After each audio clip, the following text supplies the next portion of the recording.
All right, here we go. Salute to Knicks Nation on this Friday afternoon. Another edition of KnicksFanTV Live. CP the Franchise in the building on the Solo Dolo. On today's show, the Knicks will be in the Mile High City taking on the high-octane Denver Nuggets offense. Game time 9 p.m. Join us for play-by-play live and post-game live. Plus, we got to talk about the big bodega, man. Karl Anthony Towns is heating up in an interesting way. We're going to get to that. Plus, the return of Jason Tatum. The rumors have been confirmed. We've been hearing it all year ad nauseum. And tonight, Jason Tatum makes his return when the Celtics take on the Dallas Mavericks. And we're going to talk about how that impacts the New York Knicks. Plus, a couple shots at Carmelo Anthony from his comments on the Jason Tatum return. We're going to talk about that and put some respect on his name. Call me up on the KFTV Discord. Salute to the replay gang. Salute to our loyal franchise channel members. The number one show for the fans, by the fans, home of 100,000 subscribers. I got my flag upside down. It's all good. But if you're part of 100,000 subscribers, throw 100 in the chat. Happy Friday. Let's get into it.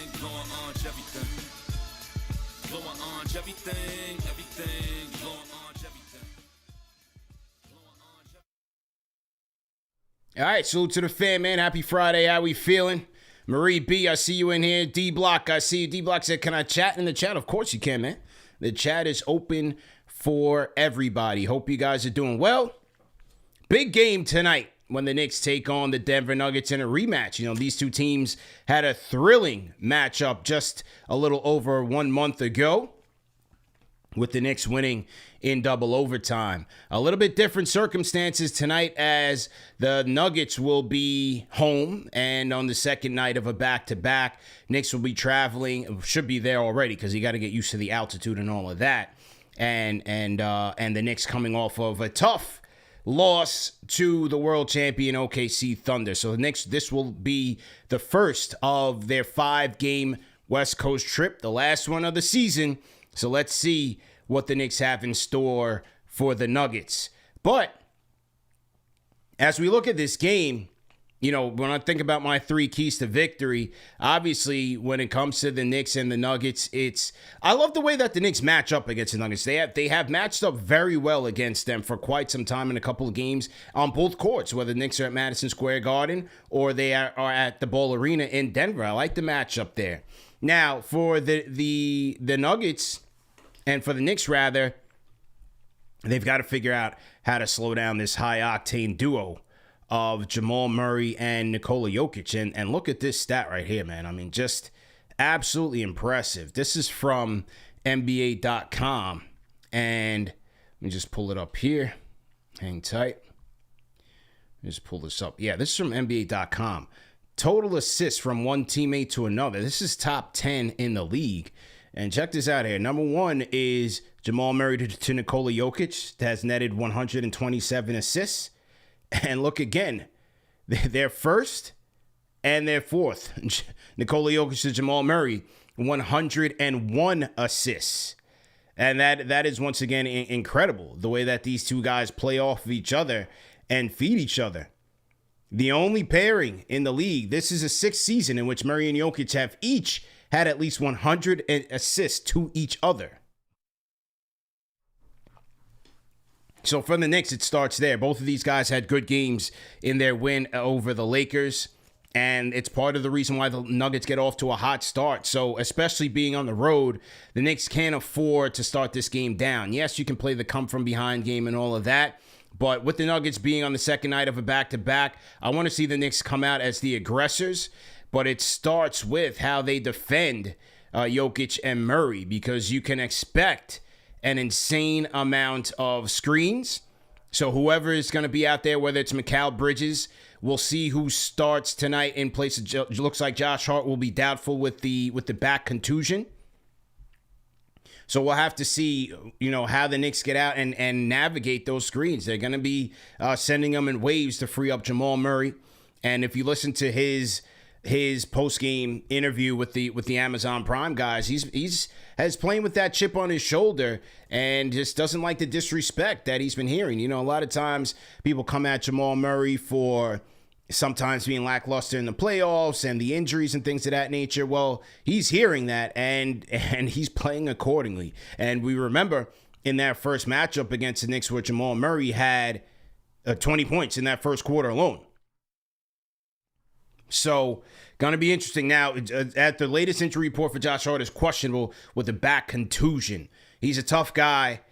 Isaiah says doubtful. Let's check it out so we're not guessing. Because as of yesterday, almost 24 hours ago, Ian Begley had listed him as questionable. It's still day-to-day. According to the ESPN, I'm just pulling up the ESPN injury report here. It's still day-to-day for Josh Hart. So, whether or not he starts, now if he starts, the job on Jamal Murray is going to be Mikal Bridges. You can envision the Nuggets trying to shed him off and getting Jalen Brunson into some actions. And obviously, they're going to use Joker to get Karl Anthony Towns in some of those actions and get Jamal Murray to go downhill or to step in on the drop coverage and shoot some jumpers over Karl Anthony Towns. So the Knicks defense that has been vastly improving, they're going to be up for it tonight in the high altitude again in Denver with the most prolific two-man game in the league. So they're going to be tested from their point of attack defense and then from their rotations as well. Like I said, as it relates to Jamal Murray, the Knicks are going to be playing in the drops. That's advantage Nuggets if he's hitting his shots. Then, if he's going to be using those screens to get downhill, then they're going to have to meet him at the basket and they're going to have good rim protection, but also be on guard for those weak side threes, the kick out threes as he gets his paint touches. Similarly, if they're going to go through Jokic, whether they're going to dump it down, then it's on Karl Anthony Towns, it's on Mitchell Robinson to fortify that interior. And, depending on how much help that they're going to send Jokic's way, that opens up things for the Murray cuts and also for the weak side threes. So the Knicks rotations, as it's been much, much better as of late and really helping them, they're going to have to be on a string tonight to keep Denver off the three-point line. So starting with Jokic and Murray, the heads of the snake, is going to be major for the Knicks. And that includes Karl Anthony Towns, who we're going to talk about in this next segment. But Karl Anthony Towns, his discipline on the Joker is going to be critical. Now, Vision in the chat says the Joker is sitting today for load management. Let's check that out. Because they did play him on the second night of a back-to-back in their first matchup. So let me check. Let's check this out here. I don't see anything on that. I don't have that here.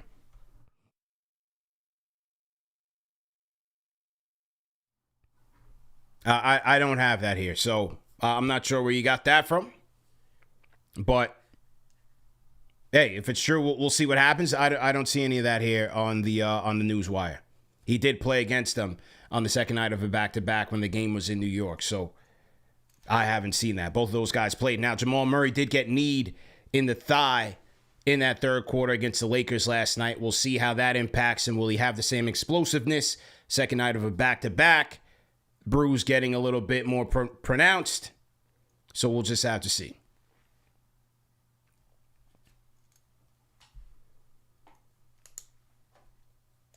So it starts with Jokic and Murray, man. Prolific two-man duo. From the injury standpoint, the Nuggets are expected to get Aaron Gordon back. We'll see what happens with Josh Hart. But also on the injury side, the Nuggets will be without Peyton Watson. They will be without... They would also be without Cam Johnson. And also, what's this kid's name? Spencer Jones. They're going to be without Spencer Jones. So the Nuggets will be without some guys. So I'm going to be looking at the battle of the benches. That's going to be another key matchup here for me. You're still going to have to deal with the former Knick and Tim Hardaway Jr., Bruce Brown. Julian Strawther will likely be starting, so even guys like that, the Knicks can't afford to have those guys go off. You got to cut that off. On the road, bench guys typically perform well. So this is going to be a big opportunity for Landry Shamet, Jose Alvarado, Diawara. If Mo's going to be getting more minutes on the road, knock down those threes, be efficient in your minutes, discipline defense so that he can stay out there on the court. Landry Shamet, who had 15 points against the Nuggets in their first matchup, or 16 points rather, going to be looking for a strong game from Shamet on the road.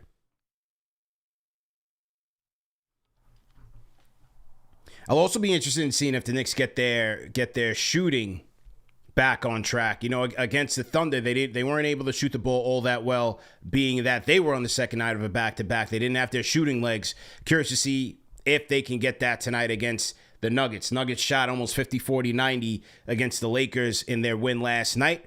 Knicks only shooting 29% from three against the Thunder in their loss, and 73% from the charity stripe. You're not going to be able to do that against Denver if they're firing. You're going to have to maintain that firepower. So one of my keys is definitely going to be the three-point shooting for the Knicks. Can they get back to it tonight? Because if Denver is on, then you're going to have to be able to match that firepower. But also from the free throw line, man. The Knicks from the free throw line have been absolutely woeful. And that has to be better if you want to be a championship team.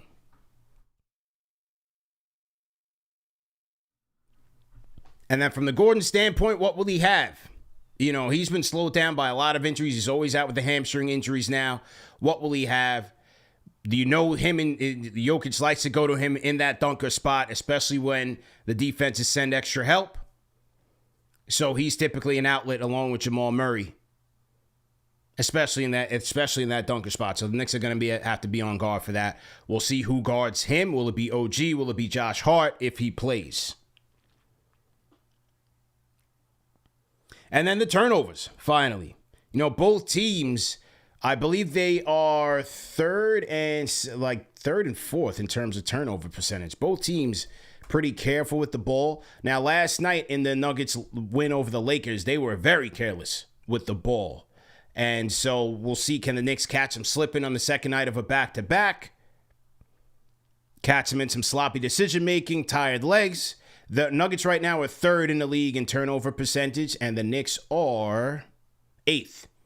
So you got two of the top 10 in the league in terms of turnover percentage. For the Knicks, there's no reason to have high turnovers against this Nuggets team. They're not a good defensive team. Knicks should be able to take care of the ball there and see if you catch this Nuggets team, as I said, in the second night of a back-to-back, see if you can catch them in some faulty decision-making, some bad cross-court passes when you're icing on the pick and roll, see if you can force them into some turnovers and generate points, because this is going to be a possession game.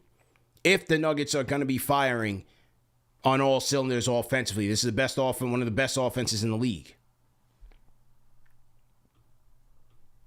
So the Knicks need to see if they can force them into some turnovers, generate some more possessions there, especially when you're on the road. Every facet of the game is going to count. Now, the Knicks were also able to get 42 points out of Jalen Brunson in that double overtime win over the Nuggets in their first matchup. So, again, if you're finding yourself in a firefight, we got to look at Brunson, look at Towns, and the Knicks stars to help them get back on track. But then, hey, you never know. If you can get some fire from OG and McCall, then the Knicks should be fine. Because I think when you look at these two teams right now, based on where they are,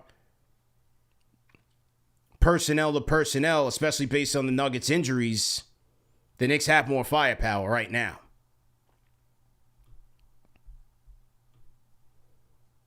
So let's see how that plays out. I'm looking at the box score from when they played the first time. Let's just go to it. Denver. Salute to everybody in the chat. Where's that Denver game? Okay, that 134-127 game.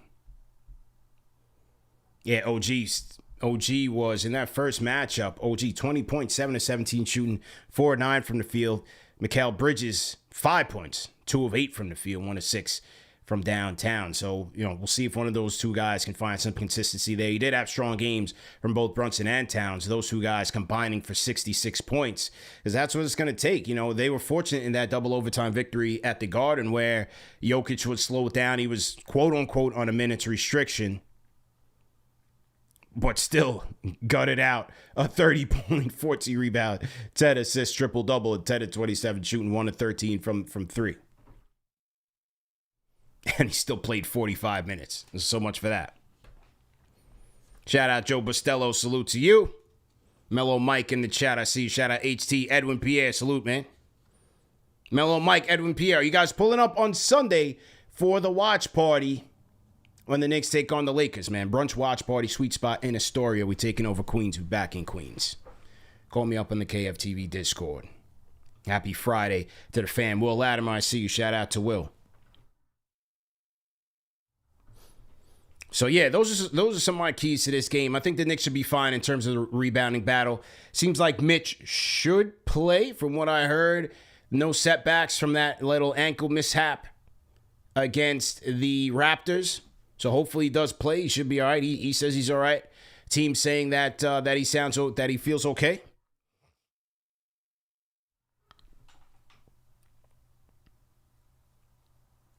So, hopefully the Block Ness monster comes back. Now, if Hart can't make it, I would expect, they started Clarkson. They started Clarkson when Hart couldn't play in that first matchup, which was interesting. So I'm going to be interested. But Shamet still got, even though they started Clarkson, Shamet still got 36 minutes off the bench in that double overtime victory. So curious to see if they go with if Shamet off the bench. Shamet to start. And does Clarkson get minutes? Now, Jose Alvarado also wasn't on the team by that point. So I think they start Shamet. And then if Hart doesn't go, I think they start Shamet. And then you have Alvarado, Mitch, Diawara as your primary bench. Courtney J says start Mo. I think they would go with Shamet. You got to start with some strong point of attack defense, especially with Jamal Murray. That guy, they're gonna be running the Knicks raggedy through screens. You know that. So I think they may go Shamet versus Mo, just based on the matchup. But we'll see. It'll be interesting. I think they go Shamet there.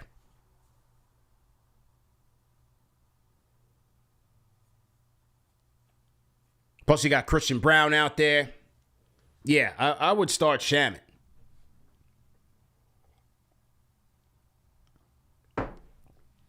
Fabian, I see you in the chat. Shout out to Fabian. Knicks and Nuggets tip off at 9 p.m. 9 p.m. Knicks and Nuggets, man. Salute to you guys. Call me up on the KFTV Discord. You guys want to chop it up? Happy Friday. Casual Friday, man. And we'll get to a lot's going on in the league. We are winding down. Knicks are, right now, they are 40-23, ladies and gentlemen. The season is almost over. 63 games. We got 19 games left until money time. Yep, you know it. 19 games left until money time. So very much looking forward to that. Now, there was an interesting, not interesting, but good article rather in the New York Post earlier this week in regards to the play one Karl Anthony Towns. Man, there's a lot being made of the Big Bodega and his play on both ends of the floor. And we got to give him a lot of credit, man, because Karl has definitely been playing very well since the 8 games out of the All-Star break. I'll just pull up this graphic here for you guys. Let me close this. Boom, boom. And this graphic was from our guys at New York Post Sports. Before the All-Star break, 19.8 points per game. Now, after it's gone down a little bit, but look at the efficiency numbers, man. Field goal percentage, 61% to 46 before the break. I mean, he was slumping. His shooting numbers were brutal. 3-point percentage has gone up, but look at the attempts. That's interesting as well for Towns. Like, the percentages has gone up, but damn, this guy's attempts per game have gone way down. And even before the break, it's gone down from his career highs and from his career normals, career averages, and even now, 8 games after the break, it's even lower.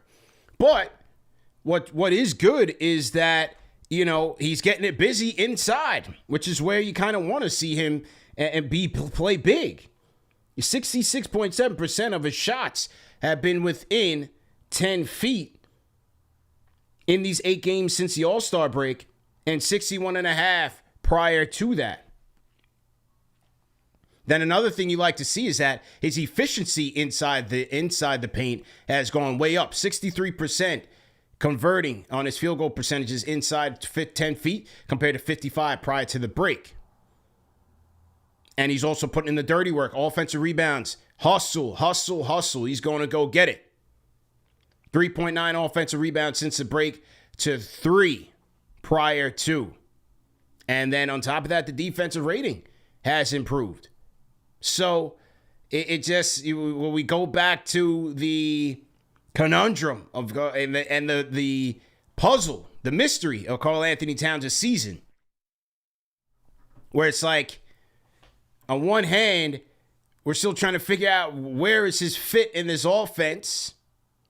He's making the most of it. He's being very efficient with his role. The question is it enough to win against the upper echelon teams? And when we look into the playoffs, 19 games left for the playoffs, is this enough for Karl Anthony Towns? I still don't think it is. It looks good. It sounds hot. I still think they need more. It'll work. It'll work on a random night. It'll work against the Lakers. I still think they need more. More threes, more attempts. And, you know, when we have these chicken versus the egg debates, whose responsibility is it? It's everybody's. It's his. It's Brunson's. It's Brown's. Let's see what tricks they may have up their sleeve come money time. But for right now, hey, he's playing very well, man. Playing very well.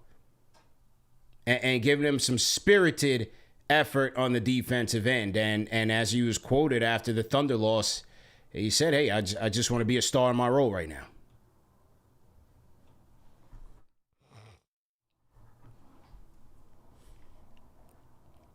What do you guys think in the chat? Isaiah, no cat, no rings. Yeah. Second unit. The second unit is where he has to take over. And, you know, I think I want to see more from Jose. Jose's trying to get him involved. You saw Landry screaming on him and Brunson screaming on him. Like, establish yourself. He's got to put that work in. Milk Dud better get it right. Father Peace. Shout out Rico Solomon says, shout out Rico. Says Towns definitely has hit another gear. Yeah. Yeah. YC, Cat 60 mil to not play defense. What a joke. Well, clearly you're not watching. He's playing defense just fine right now. I'm sorry. Well, if you want to hate on him, you hate on him. You do whatever you want. But he's playing well. And he's going to get tested again tonight against the Joker, who he's typically played well against.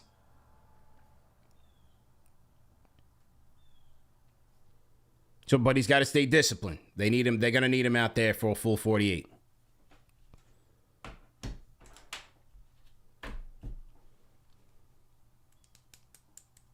Feed the cat. Apostle in the making says, I think it's good because Cat is too reckless with the offensive foul, so we got to live with it, unfortunately. That's fair. So you're saying a little bit limited role kind of saves him from himself. I get it. But you're also going to need him in crunch time. Wise guy calls a walking mismatch. He should be yamming it on folks. Absolutely. That's what Shaq was trying to get at. That's what Shaq was trying to get at. Shout out to Micah. Feed the cat. Absolutely. Yeah, D's been solid, man. Joe Buslow, cat eating too many plantains in the beginning of the season. He's back now. Yeah.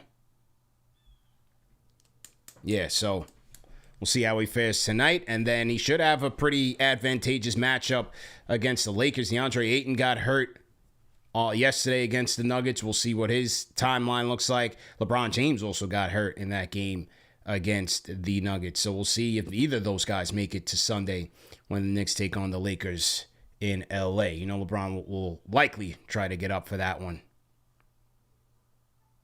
But we'll see. Yeah, very much looking. I like how Towns is looking, man. No question about it. Okay, so that's Knicks Nuggets. Talk Karl Anthony Towns. Now, let's talk about this one, man, because all eyes are on the Boston Celtics tonight. The return of one Jason Tatum, man. We saw him go down in the Garden.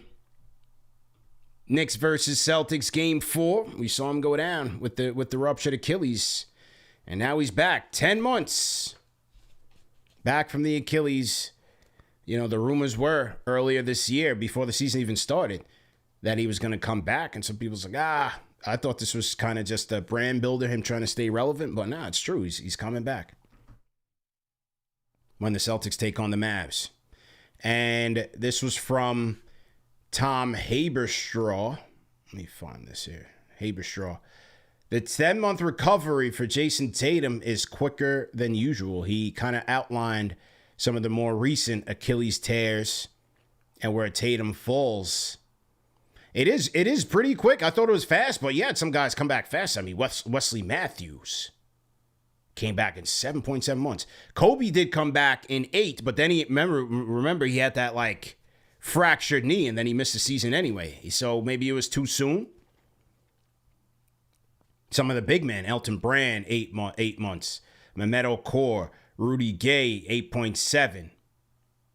So he had some guys come back earlier than that. I thought Tatum's was very early, but the average is about 12.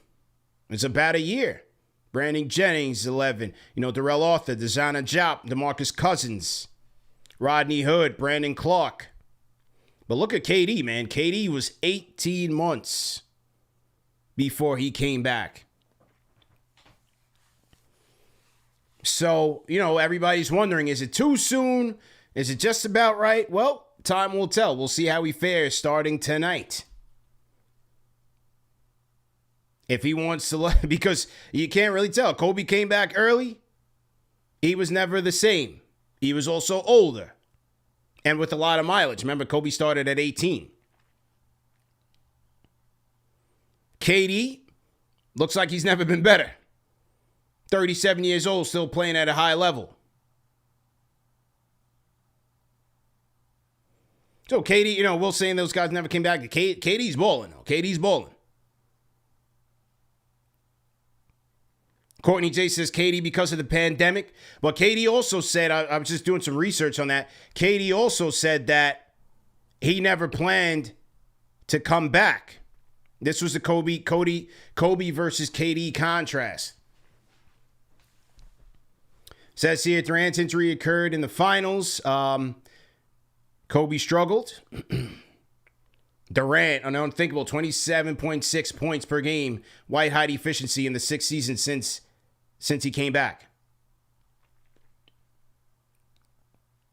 Kobe was 34. KD was 30 when he went down. This is what this article says. This is from, I believe this is Tom Haberstraw. Yeah, Tom Haberstraw. That was good work. He says, we will never know if Durant would have fared as well in the back nine of his career if he returned midseason in that COVID year. Complicating matters was the COVID pandemic that disrupted everything in March of that season, including Durant's injury rehab process with the Nets. Durant decided not to pursue a comeback in the bubble when the Nets resumed the season in late July. Instead, he took extra time to get himself ready for the following season, which would begin in December 2020. In an interview with Mark Spears, Durant said the decision to not play in that season was made well before the pandemic. He says, my season was over. I don't plan on playing at all. We decided last summer when it first happened that I was going to wait until the following season. I had no plans of playing at all this season. It's just best for me to wait. I don't think I'm ready to play that type of intensity right now in the next month. It gives me more time to get ready for next season and the rest of my career. So, some people say, well, he had the pandemic to recover. According to KD, that was always a plan, whether the season was going to resume or not. So KD said he wasn't ready for that intensity. And for Jason Tatum, we're going to test it out tonight. Very interesting. 2 more months, 1 more month left before the season is over. 19 games left. And this is the time when teams ramp up their intensity to get ready for money time. So that is going to be very interesting, man. Very interesting. And as we take a look at the standings right here, as it relates to the Knickerbockers, Knicks trailing 1.5 games behind Boston. These two teams still have 1 more game left to play on April 9th. The New York Knicks are up on the season series 2-1. How concerned are we with the Tatum return? Leave me some comments in the chat or give me a call on the Discord. How concerned are you with the Tatum return? Hector Vasquez, I see you on the Facebook. I wouldn't say I'm all that concerned. Look, Boston's been a good team all year. They've been led by Jaylen Brown all year. They playing fantastic basketball. I give those guys a ton of credit. I think Brad Stevens might deserve the award for Executive of the Year this year. I think he's been that great in terms of remaking that team and trying to manage their books. It's been a phenomenal job. Those guys have been paying dividends. But I still like the way that the Knicks match up. I still think they're a beatable team. With Tatum, there's so many questions. How many minutes is he going to play? How does he fit? Does he jump right in and assume his role as the guy? Does he defer more to Jaylen Brown? How do teams go? Are teams going to go right at him, forcing him to put the ball on the floor? He's going to get tested right away. How's that explosiveness? Is he still there? So I'm fascinated to see the adjustment period for the Boston Celtics to integrate this guy with a month left to go in the regular season. Could that benefit the Knicks? So from a Knicks standpoint, look, he is going to be what he is. I still give the Knicks an advantage in the playoff series. You've seen reports like, executives and coaches giving Boston the edge to win the East when he comes back. I think that's ridiculous, to be honest with you. I still think that's ridiculous. I still like the Pistons and the Knicks there at the top. But I want to see the Knicks try to get that 2 seed, man. And we checked it. We talked about it with the Tankathon. Look, I don't like to look at it in terms of strength of schedule. You got to play. Your schedule is your schedule. You got to play, and you got to win the games. If you go by Tankathon, Knicks have an easier schedule in terms of the opponent's record, strength of schedule. Boston has one of the harder ones. Still got to win the games. Any team can lose to any team, no matter how good or bad they are on a given night. So the Wizards beat the Pistons one night. So this 5-game West Coast trip for the Knicks is going to be huge in terms of maintaining ground. On the Celtics, they got to maintain ground and keep this thing, either take the lead or keep this thing to within 1 game by that April 9th matchup. Have to do it.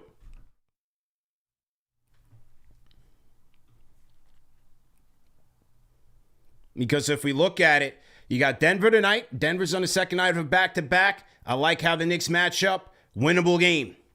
Lakers, winnable game even if healthy. The Lakers are in a turmoil right now. You got Luka Doncic, JJ Redick beefing. LeBron got hurt yesterday. Ayton got hurt yesterday. Even if healthy, the Knicks should be able to win that game. Second night of a back-to-back against the Clippers. Clippers are scrappy. They got Mathurin unleashed. Chris Dunn, Kawhi Leonard. They're going to be tough on the second night of a back-to-back with the Knicks playing on the road. As the road trip wears on, you get a little bit more lax. You get a little bit more weary. And then at Utah, win by 30. Get off the court. Then you go to Indiana. Tough game. Always tough matchup, regardless of who they have. Winnable. But, last game of a road trip, that's where you're vulnerable. You're always vulnerable in the last one when you're trying to get home. Especially when you got to go to Utah. Shout out to Mellow Mike for gifting 5 franchise channel memberships. Welcome to the show. Nails, Kamal, NC40G41, Paul MG157, Joan Rosier, and salute to you guys. Welcome to the show, man. So, and then you got home against Golden State. Will the chef be back? We need revenge regardless. Indiana, Brooklyn, Washington, New Orleans, Charlotte. At Charlotte, that's going to be tough. At OKC, those will be tough. And then at Houston, at Memphis. This is a little tough road trip right here. You got another little tough 5-game road trip right there. But the point is, they've got to stay with their foot on the gas and keep pace with the Boston Celtics, man. So I don't care what kind of shape Tatum is in, what they're going to do. We ain't worried. I ain't worried. Yeah, we respect all opponents. We respect them. MVP caliber candidate when he's on. But to sit there and expect him to just be back to all-star level, I mean, that would be a miracle. I think there's going to be a considerable rust factor there that we have to take into consideration. And minutes management. He's not going to come out playing 40 minutes a night.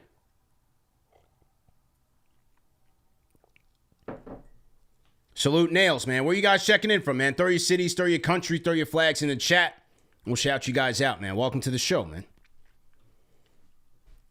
So we previewed. Salute to everybody catching up here. Salute to Replay Gang, of course. We gave you our keys to Knicks Nuggets tonight. Join us tonight for CK2K play-by-play. And then myself and Alex on KFTV Postgame Live. Early morning show. The game starts at 9, so we'll be going into the wee hours in the morning. Karl Anthony Towns heating up. And now this Tatum stuff. Happy Friday to Knicks Nation. So now, on this Tatum topic, look, there's always hot topics. There's hot topics all day, every day. But, the Tatum topic has been very polarizing just in terms of the debates. So here was our guy, Carmelo Anthony, on the 7 p.m. to Brooklyn podcast, his podcast, speaking on the Tatum return and how it impacts things with Boston. This is what Melo was saying on 7 p.m. to Brooklyn. Let's listen to it, and we will react to it. Here we go. Maybe be a leader, right? Because for so maybe be a leader, right? Because for so long, JT was the sacrificed everything, right? Now, JT, what are you going to sacrifice? You mean JB sacrificed everything? Yeah, JB sacrificed everything. He was a sacrifice guy. Yep. Right? Okay, here, JT, here. Boom. Okay, I know I'm good with who I am. Mm-hmm. Here, JT, go ahead, you lead. Boom, I'm going to lead in my way. I'm going to help you lead. But now I held the fort down for you. I had the fort down for the whole organization who probably didn't think we would be in this situation. Right. You get what I'm saying? Right, so of course. So we gotta have an understanding with the JT gotta be very mature about this situation. There's no egos, there's no pride, there's no we got a chance to come back and win a championship. Yeah. So I gotta put, let me just put my pride and my ego to the side for these next 3 months. And continue to let JB be the man. Steer the ship. Yeah. Because he's proven that he's doing it. Yeah. He's doing it at an MVP rate, at an MVP level on both sides of the court. Nobody thought Boston would be like this. People doubted Boston. People was down. I didn't think they was going to be terrible, but second in the East, not terrible, but you start questioning, people was questioning earlier. Right. where Boston goes from here. Do they got to start looking elsewhere? They start making trades. They start bringing in all these other people to try to put next to JB. Mm-hmm. All right, so y'all tell me what you thought about that commentary there from Melo. You let me know what you thought about that. Because, boy, oh boy, off of what I gathered to be an innocent and honest conversation, turns into shots fired. And look no further than the acclaimed NBA trainer, Drew Hanlon. Now, Drew is a trainer for Jason Tatum. He was a trainer, probably still is, for a guy, RJ Barrett. He also trained Bradley Beal, Joel Embiid. So, here comes Drew Hanlon with a right hook. He throws a right hook at Melo. The irony of Carmelo Anthony trying to tell Jason Tatum how to win. I said, huh? What the hell? From what I heard, was a conversation about how the dynamics in Boston could change when Tatum returns. What Melo is saying is, hey, Jaylen Brown has kind of been in the driver's seat the entire season, steering things and playing at an MVP level, getting them to that 2 seed. And so the 2 stars have got to figure out the hierarchy. We talked about it here. What is the hierarchy with the Knicks? You have 2 stars, you have 2 egos, and Jaylen Brown's got a huge ego. We know this. So, what is the balance going to be here? I didn't think it was a shot.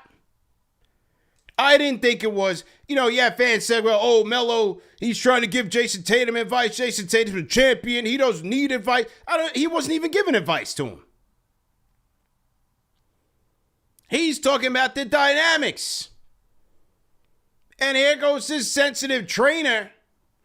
My problem with guys like Hanlon, and I already sat him down earlier this year, if y'all recall, with the Joel Embiid glazing in that Philly game against the Knicks. When the Knicks sat him down in the second half. Yeah, he was brilliant in the first half. They sat him down in that second half and dominated him. And I had to let Drew Hanlon know about that on Twitter. We had a little exchange. Here's what I'm not going to go with. Y'all can say whatever y'all want about Melo. Oh, he's just as a ball hog. Oh, the defense. Oh, he's a selfish, da-da-da-da-da. Top 75 Hall of Famer. Point blank, period. And so everybody now wants to go there with the Melo never won, so he has no place to talk. What? That is going back to the same ring culture garbage that has destroyed basketball discourse. This is why I don't jump into the LeBron conversation, the KD conversation, because even now, like with those 2 guys, those are 2 of the greats that ever played a sport, and they're in their final days of their careers. And listen to the conversations that we're having about these guys. It's nothing but nonsense. So now you have Drew Hanlon and all these guys and random fans going at Melo. You never won. You can't tell Tatum nothing. First and foremost, he was not telling Tatum what to do. But even still, the idea that an all-time great like this can't share wisdom from not just his triumphs, because he's had them, but also from his shortcomings.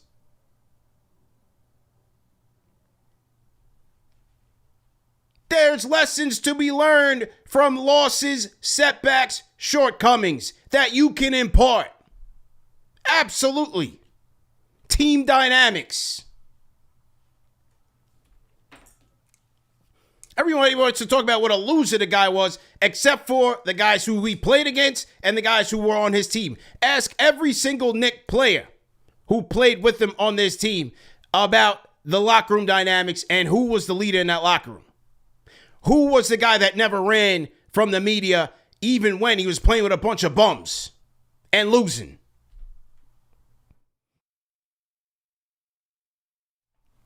I seen this dude single-handedly take Syracuse to win the whole damn chip. And that's why he's got a picture on the wall right there.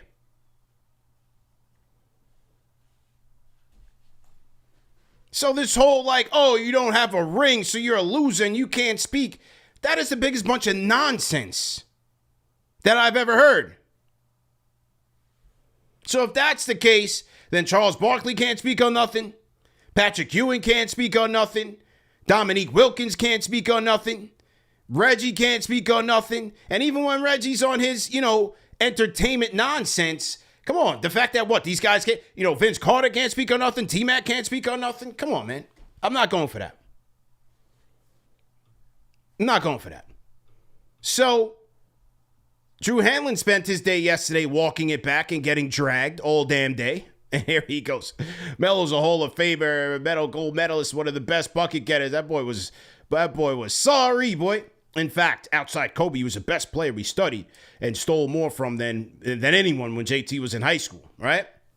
Now he's on his knees. My tweet wasn't downplaying how good he was as a player. It was addressing Melo's comments, suggesting JT needed to take a back seat in order to win. Just think the media and former players know JT should be celebrating the fact that JT's worked his ass off, blah, blah, blah, blah. So, he gets very caught up in his feelings in defending his players. I get it. But, you got to slow down. Understand the context of the conversation first before you start taking shots, man.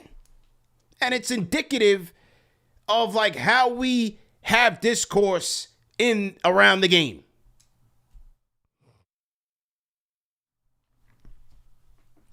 So, yeah, he got dragged. He got dragged all damn day. He got dragged. Poor guy. He's probably still getting dragged. But, yeah, I'm just not going for, the idea that, the guys who may not have had the championship hardware, may not have advanced that far, this, that, and the third, that you can't share wisdom, especially when you've had a ton of success in other areas of the game. Doesn't make sense to me, man. Really does not make a ton of sense to me, man. I'm just not going with that, oh, Melo, you're a loser. I'm not going with that. Top 75 in the history of the damn league. 75 years. Hall of Fame. So what we doing, man? Anyway. That was my soapbox conclusion. Shout out Apostle and Macon says, we're not worried about Boston in the playoffs. We beat them last year with Tatum. Not scared of playoff Harden or only ball handler Cade. They had a good game yesterday. I was watching the Spurs. Spurs got the Pistons again yesterday. And we're up by a lot. Matchups are a hell of a thing. But Spurs, I believe they beat them by double digits again, as they did when they saw them in Detroit. So it's hard to predict with these things. But from a Knicks perspective, like how they're trending, love how the offense is looking. And that's all you could ask for. Stay healthy. Hopefully we get Deuce back in action. Right? That's all we can ask for. Got a little bit of good news too today, man. You know who I called today? It's kind of like a bucket list moment. Rod Strickland. Yep. Rod Strickland, man. Rod Strickland is coming to KFTV on Monday. Knock on wood. Things can change. These guys are busy. Busy being the coach of the year for Long Island University. The NEC coach of the year. So Hot Rod Strickland, the legend, will be coming to KnicksFanTV on Monday. We got that scheduled for 4 p.m. And so that'll be a good show, man. This was a bucket list one, man. I've been trying to get Rod Strickland on the show for some time now. And so, yeah, it was a good conversation we had this morning. Real quick. Got the schedules aligned. And even in the midst of a conference battle, he's got, conference tournament starting on Tuesday. he's giving us time. So shout out to Rod Strickland. We're going to get that going on this Monday. So very much looking forward to that one. Shout out to Will. That's my school. Yep. Shout out to you, Will. Shout out to you. Yeah, so we got Rod coming through. And then we've added, remember I told you about the new series that we have now on the KFTV podcast platforms. Make sure you guys are subscribing on Apple, Spotify, whatever you use. We know by the analytics that 90% of you guys are using Apple Podcasts, so that's why I say that first. We're putting out the Harper stuff now. From the original Harper interview, KFTV from the archives, man. We're dropping the Harper content. We dropped it, the first one today, so make sure you go on Apple Podcasts and listen to it. But here's a preview from our first clip from the KFTV archives with Derek Harper. Talking about, hey, man, his first practice as his welcome to New York moment. Here we go. My first practice, man, I was reaching down. There was a loose ball on the floor, and I was reaching down for the ball, not animated and aggressive and trying to get that loose ball. And then here comes Mace and Oak, Greg Anthony. They took my legs from under me, diving for the loose ball.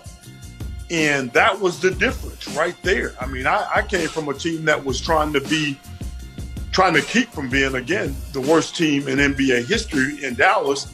And we were just doing things a little bit different. We weren't really diving for loose balls and trying to be at the peak of our games at that particular time. And I learned very quickly that it was a whole different situation. And I'm going to be honest with you, man. I struggled my first 8 to 10 games. All right, so that was our guy, Derek Harper. Catch it, Apple Podcasts, Spotify, from the KFTV archives, man. Our new series.